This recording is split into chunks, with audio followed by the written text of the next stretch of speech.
Wait, before you install Windows 11 version 25H2, you need to know this. It looks like a small update, but it's already caused real issues for some users, and most people have no idea what's actually changing. In this video, I'll break down what's new, what's broken, and whether you should install it right now or wait. If you're watching this, you've probably seen that notification on your Windows PC saying Windows 11 version 25H2 is ready to install. And now you're wondering, should you install it? Is it safe? What's new? And what could go wrong? In this video, we're doing a complete deep dive into the Windows 11 2025 update, covering what it is, how the rollout works, the major known issues, what's already been fixed, and what you should do right now. So sit back, relax, and let's get into it. First, let's clear up what Windows 11 25H2 is. A lightweight 2025 update for Windows 11, built on 24H2. It simply enables already existing features with a small, fast install, focusing on stability, support, and performance rather than big new changes. But here's what most people miss. Unlike older updates, 25H2 is extremely small. It's delivered as an enablement package under 200 kilobytes because most features were already installed through earlier updates. This update simply unlocks them, making the process faster, with fewer restarts and a smoother overall experience. Now in terms of what's new, this isn't a massive redesign or anything dramatic, but it does bring some meaningful improvements. A lot of features that were previously limited to certain devices are now being enabled more broadly. For example, newer AI-driven features on supported hardware, including enhanced system interactions and smarter content handling, are now more accessible. There are also improvements for enterprise environments, like better device management, more control over pre-installed apps, and enhancements to how updates are handled behind the scenes. So while it may not look revolutionary on the surface, there's a lot happening under the hood. Now let's talk about the rollout because this is where things get a bit more serious. As of early 2026, this update is being pushed to almost all eligible devices running Windows 11 Home and Pro, especially those already on version 24H2. If your PC isn't managed by an organization, there's a very high chance you'll get this update automatically. You can check manually by going into Settings, then Windows Update, and clicking Check for Updates. If it's available, you'll see the option to download and install it. What's important to understand here is that Microsoft uses something called an intelligent rollout system.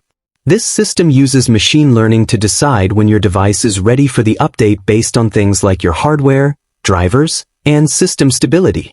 The idea is to avoid pushing updates to systems that might run into problems. But the controversial part is that users don't really get to see how this decision is made, and there's no permanent way to opt out. You can pause updates for a while, but eventually the update will install. The main reason behind this approach is security. Older versions of Windows eventually lose support, and Microsoft wants to make sure users stay protected with the latest updates. Windows 11 25H2, these issues could affect your PC. Microsoft account sign-in bug. Now let's get into the part most people care about, the issues. Starting with one of the most noticeable problems, there was a bug that caused Microsoft account sign-in failures in apps like Teams and OneDrive. Users were seeing error messages saying there was no internet connection even when everything was working fine. This was understandably confusing and frustrating. The good news is that this issue has already been fixed through a regular update, so as long as your system is up to date, you shouldn't run into this anymore. WUSA installation error. Another issue affected enterprise users, specifically those using the Windows Update standalone installer. It caused errors when installing updates from network locations. This isn't something home users need to worry about, but for IT environments it was a real problem. Microsoft resolved it using a rollback mechanism that automatically applied fixes without requiring manual intervention in most cases. Samsung device problems. There was also a particularly strange issue affecting some Samsung devices. Users reported that they couldn't access their main drive or perform basic system tasks. It looked like a major Windows failure at first, but it turned out to be caused by a Samsung application rather than Windows itself. Updating that application resolved the issue completely, which shows how sometimes problems that look like Windows bugs are actually caused by third-party software. USB not working in recovery. Another serious issue involved USB devices not working in the recovery environment. Imagine trying to fix your PC and your keyboard or mouse just doesn't respond. That's exactly what some users experienced. Thankfully, Microsoft responded quickly and released an emergency update within a few days to fix Smart Card Authentication. There were also some problems with Smart Card Authentication, mainly affecting enterprise and government environments. In certain cases, authentication simply failed after an update. Microsoft provided a fix that involved a registry change, and once applied, systems returned to normal. Media playback problems. For media users, there were reports of Blu-ray and digital TV playback issues, especially with protected content. Users experienced black screens or playback errors. These issues were gradually fixed through later updates, so again, keeping your system fully updated is key. Remote app connection failure. Another enterprise-specific issue affected remote application streaming in virtual desktop environments. Some apps simply wouldn't launch or connect.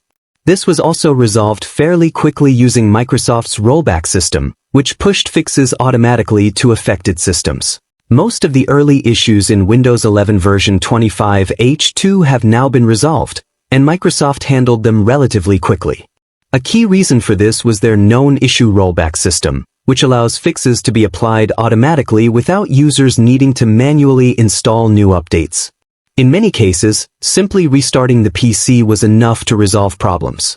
For home users, the best approach is straightforward. Before installing 25H2, make sure your system is fully updated through Windows Update and then restart your device. This minimizes the chances of encountering earlier bugs. For most users, the update is now stable and should install without major issues. If you're using specific hardware like certain Samsung devices, it's important to keep your apps and drivers updated, especially if you rely on media playback or specialized software. For IT administrators, the standard best practice still applies. Test the update in a controlled environment before rolling it out widely. Pay close attention to workflows that depend on authentication systems, update management tools, and virtual environments. While most known issues have been fixed, a cautious deployment is always recommended. Overall, Windows 11 version 25H2 is a relatively smooth and lightweight update compared to some previous releases. It is fast, stable, and with most early issues already addressed, there is no major reason for most users to avoid installing it. And that's everything you need to know about Windows 11 25H2. If this helped, like, share, and subscribe to TechGetter Official, and turn on notifications for more Windows updates, tips, and tricks. Thanks for watching. See you in the next video.